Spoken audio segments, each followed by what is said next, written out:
the basis of Buddhism and of Zen Buddhism, we can say it begins realizing this fact under our own feet. To put it bluntly, directly, the deluded self, the seeking self, the self-centered self doesn't have a leg to stand on. It doesn't have a foundation. It is coming and going, arising and ceasing, wavering, unstable, without foundation. Thus, it cannot come to rest in itself or in anything else. Without realizing this, in a sense, you can't begin. Again, obvious, but this is the basis of the opening of Buddhism and of Zen.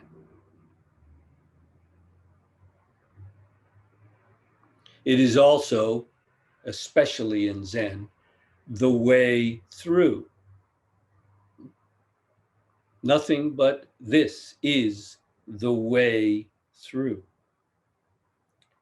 But you must come to see it for yourself, as yourself. What we call me, I, myself, it sounds like something somewhere, maybe in my head or my heart or something. But what really is it? Until you directly and immediately see into that, realize it. The very attempt to practice itself is coming and going, it's wavering, it's unstable. It has no foundation. This is the frustration, the difficulty of practice. In effect, it is not practicing. It is simply following the deluded self around and around. And if we're honest with ourselves, we all know exactly what that is. How then is this also the way through? What is it to practice? If we cannot stand on the standpoint of the self, well, where then do you stand? Where then do you practice from? You must make this clear in your own bones. Don't waste your time. Don't waste your life going around in mental circles, thinking about it, having ideas about it. As I mentioned the other day, a classic Zen statement which sums it all up. The way needs no cultivation. Just don't defile. Defile means to stain or corrupt or dirty. The way does not need to be cultivated in that sense, practiced. It's not that kind of a thing. But don't defile it. What does that really mean? How then do you practice in a way that needs no cultivation without defiling? You see, if we take these Zen expressions on the surface, oh, it sounds like, well, then everything's okay as it is, and I can just go along my deluded, painful, and suffering way, causing pain to myself and others, and pretend that I'm not. Okay, I like this. Let's go have a beer.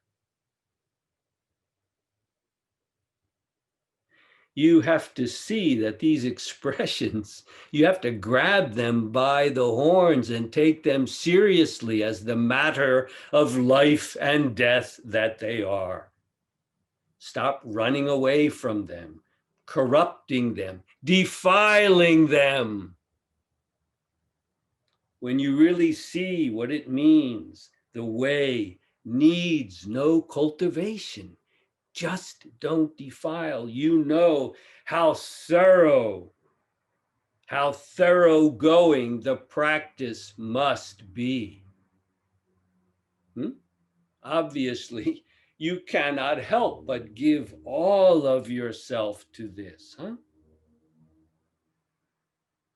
If you don't give all of yourself, you know what happens. You just go around and around.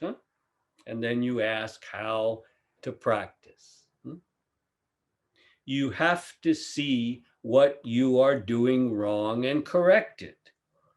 As long as you are humble, as long as you are sincere, and look what is under your own feet. What is this foundation you are relying on? You can see your way through, but you have to be sincere. You have to be humble. You can't run away from this. Run away as you like. You only end up back here, don't you? So stop wasting your time. And once see where you really are right here and now. See what it really is for this to be the way through. Not a leg to stand on. And you know what? You don't need a leg to stand on. Make that clear, and your practice is halfway done. This is inconceivable. It cannot be conceived, turned into an object.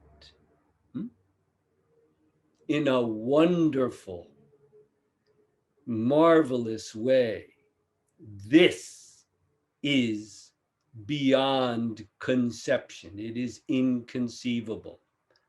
Not because it's abstract, on the contrary, because it is right here. It is the mind chasing after something that is the abstraction. See it through. See it through. There's nothing abstract about this. It is the mind going off, creating thing. That is the abstraction. In a wonderful way, this is beyond conception, before conception. It is also unknowable. It cannot be grasped and known as an object. Again, not because, oh, it's some mystical, fuzzy thing. No, it's because it's this. Thus, it is also ungraspable. It cannot be grasped in a very, very good sense. Who is it that is grasping? Again, I'm not talking about anything abstract. I'm talking about this pen here. This is inconceivable, unknowable, and ungraspable.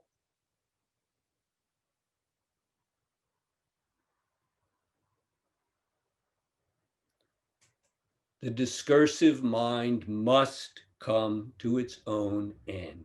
Otherwise, you will endlessly just go around in the same old circles. You must take your practice seriously. You must see how you are feeding the delusion. You are feeding the delusion.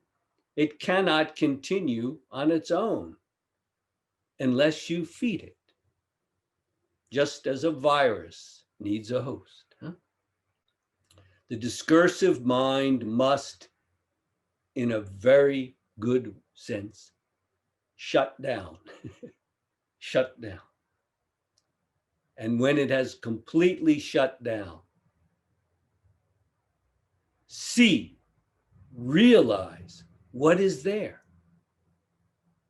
When mind has not turned it into anything, wonderful, terrible, good, bad, before, after, illusion, enlightenment, before mind has made that judgment.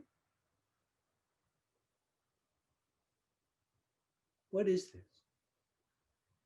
What is this? Before mind turns it into anything. What is it? It's all right there. If you stop feeding your delusive mind and then saying the practice is difficult. The practice is not difficult. Your mind is difficult. That's why the practice is necessary. Discipline is necessary. The way needs no cultivation. But maybe you could use a little, Consider well. When you really see right here and now what this is,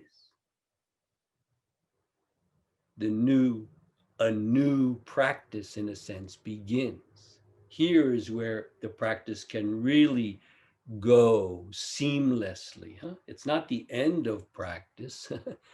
Letting go of the self, in a sense, is the beginning of real practice. Please don't turn it into something, anything. Let it be what it is.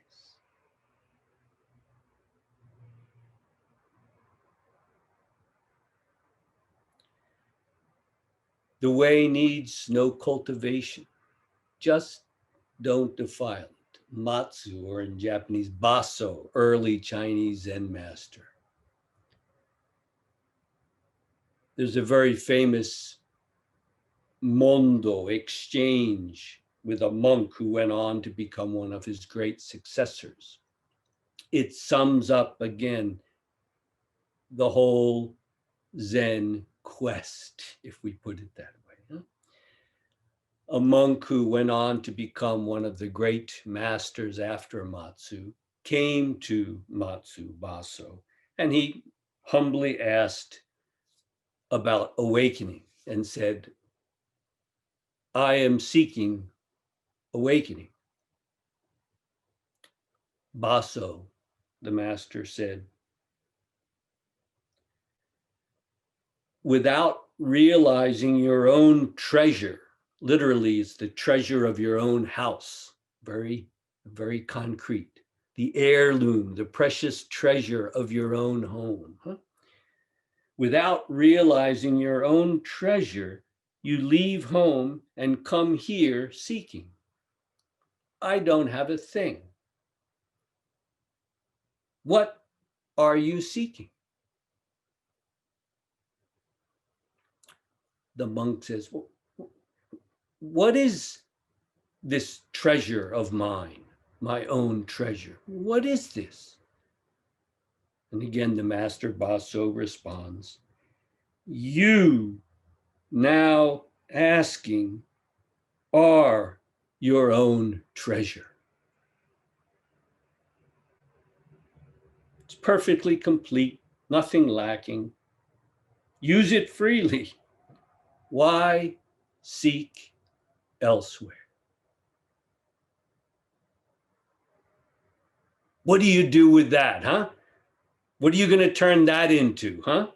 How are you going to understand that? Hmm? Don't understand it, realize it. It's as clear and straightforward as can be. Huh? Again, this is the same Basso who says the way needs no cultivation, just don't defile it. Again, the monk is asking, I come seeking awakening. Master, please teach me. And Basso says, without realizing your own treasure, you leave home and come seeking here. I don't have a thing. What are you seeking? The monk, huh? But what is my own treasure? The master, you now asking are your own treasure, perfectly complete, nothing lacking. Use it freely. Why seek elsewhere? Sit through that in this retreat, huh?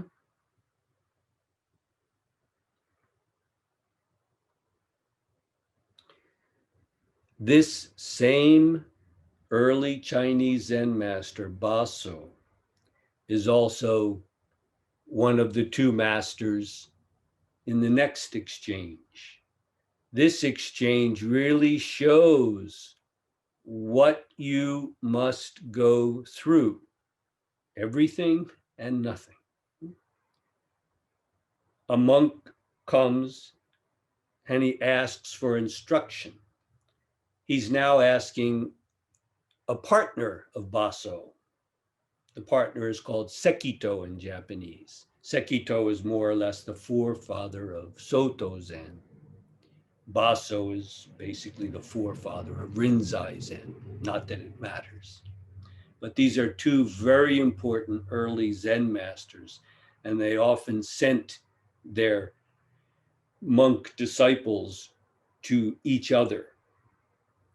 Again, a monk has come, and this is also a monk who will go on to become a great master in his own right. And he asks humbly for instruction. The master Sekito says, this way will not do, nor will any other way, neither this way nor any other way. Now what? The monk was completely lost. Huh? No idea. So Sekito, the master, sends him off to Baso, the master in the other stories. The monk comes and humbly asks again for instruction. Now the second master, Baso, responds, sometimes I raise my eyebrows and blink my eyes, and sometimes I don't. Sometimes it works, and sometimes it doesn't. With that, the monk awakened.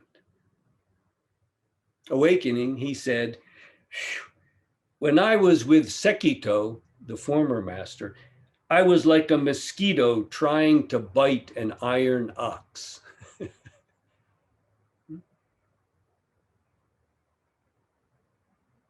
Again, be careful not to misunderstand what is being said here.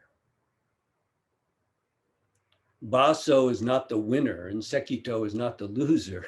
Without Sekito putting a stop to everything for that monk with his first statement, this will not do, no other way will do either. Now what?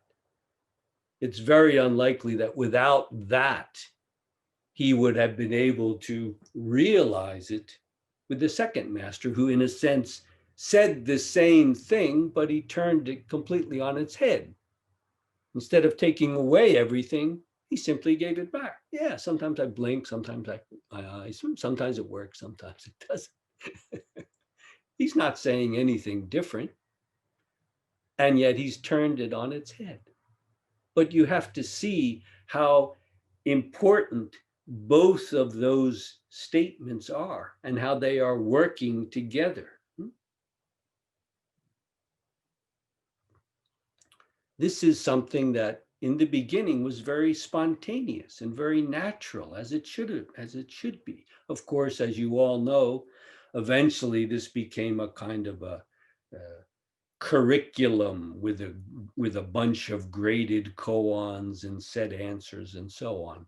But as you can see here in these examples, these are spontaneous, natural responses at that time, at that place, to that person's one question, the question that they were.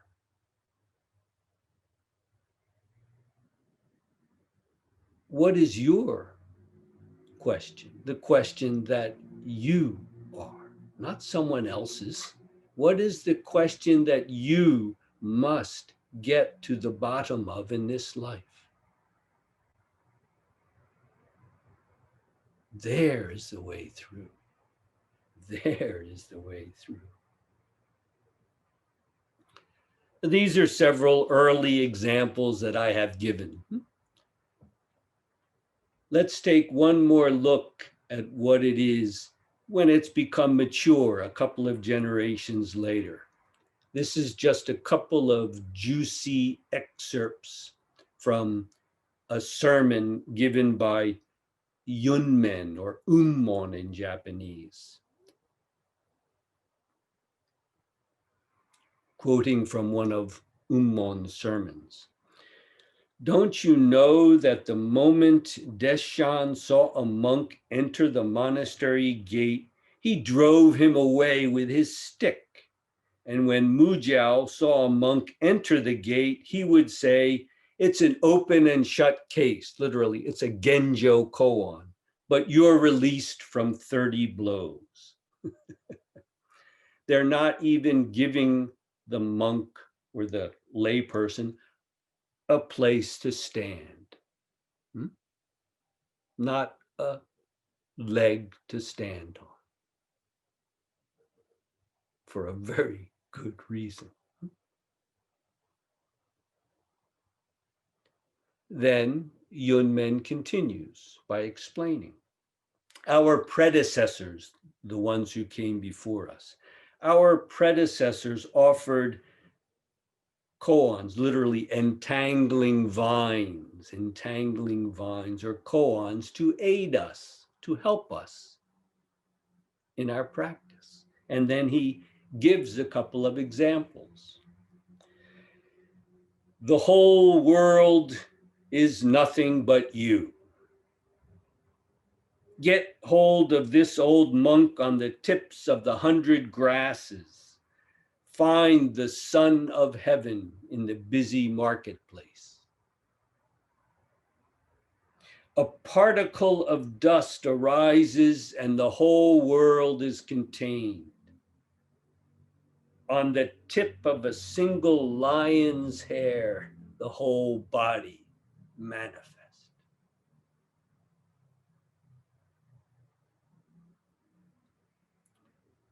Yunmen then explains further in his sermon. He says, get a good grip and inquire thoroughly. After some time, an entrance will naturally open. No one can do it for you. It is each person's own task. This is the fundamental practice of genuine Zen. It is all you need. Yes, genuine guidance can be a great help, but face it, you can be sitting at the feet of Gautama Buddha, and it won't do you the least good if you don't clean out your ears and listen with your whole being, and then give yourself to that practice.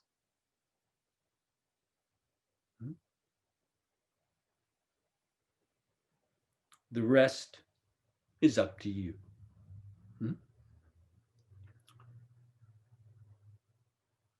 Please take a moment if you would like to stand and stretch. Thank you for listening.